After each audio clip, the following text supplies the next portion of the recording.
জলাবদ্ধতা নিরসনে আজগড়া ইউনিয়নে আশকান্তা খাল খননের উদ্বোধন।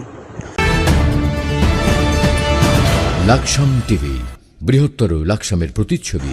লাকসাম উপজেলার ৭ নং আজগড়া ইউনিয়নে দীর্ঘদিনের জলাবদ্ধতা সমস্যা নিরসনে আশকান্তা খাল খনন কাজের উদ্বোধন করা হয়েছে।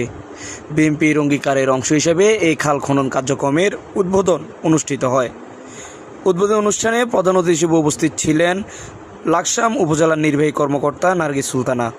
তিনি বলেন, খাল খননের মাধ্যমে এলাকার পানি নিষ্কাশন ব্যবস্থা উন্নত হবে এবং কৃষক ও সাধারণ মানুষ জলাবদ্ধতার দুর্ভোগ থেকে অনেকটাই মুক্তি পাবেন।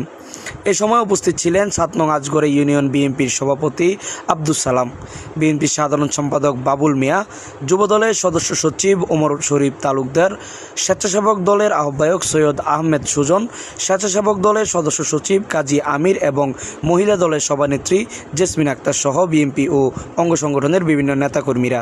স্থানীয়রা জানান, খালটি খনন হলে বর্ষা মৌসুমে জলাবদ্ধতা কমবে এবং কৃষি উৎপাদন ও চলাচলে ইতিবাচক প্রভাব পড়বে।